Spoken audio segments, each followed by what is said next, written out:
बुद्धिमान मंत्री।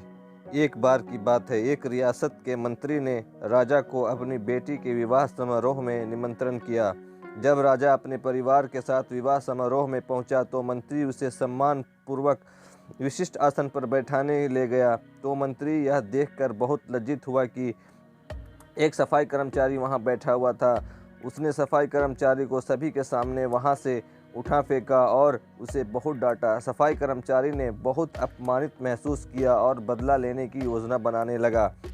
अगले दिन सुबह वह जब राजा का कक्ष साफ कर रहा था तभी वह जानबूझकर बड़बड़ाया, राजा कितने नादान हैं, उन्हें पता ही नहीं रानी और मंत्री के बीच क्या चल रहा है। राजा आधी नींद में था। यह क्या बकवास कर रहे हो? उसने पूछा। महाराज, मैं पूरी रात सो नहीं पाया, मैं तो नींद में बड़बड़ा रहा था, सफाई कर्मचारी जवाब में बोला। हालांकि उसकी बात सुनकर राजा के मन में संदेह के बीज पड़ गए थे। राजा अब मंत्री से चिढ़ने लगा और समय समय पर अपमानित करने लगा। एक दिन तो उसने द्वारपालों से यह तक कह दिया कि मंत्री को महल में घुसने न दे।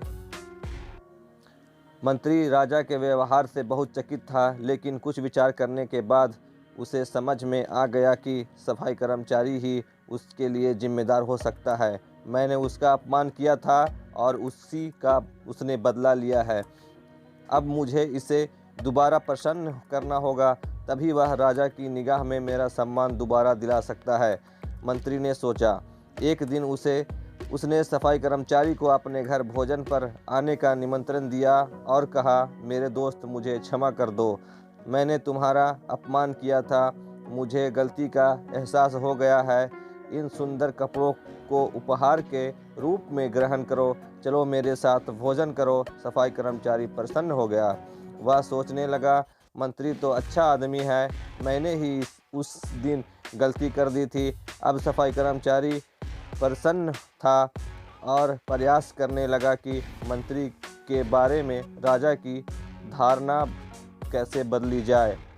एक बार जब वह राजा के कक्ष में गया तो राजा सो रहा था। वह बड़बड़ाने लगा, अरे राजा का तो प्रेम संबंध है दासी के साथ, बड़ी लज्जे की बात है। राजा ने उसका बड़बड़ाना सुना तो उठकर बैठ गया। राजा ने सफाई कर्मचारी को बहुत डांटा। सफाई कर्मचारी बोला, क्षमा कर दे महाराज, मैं पूरी रात सो नहीं पाया, इसलिए नींद में ही बड़बड़ा रहा था। राजा को अपनी गलती समझ में आ गई। इस तरह की अफवाह के चक्कर में आकर उसने अपनी बहुत अच्छे सलाहकार की अनदेखी शुरू कर दी थी।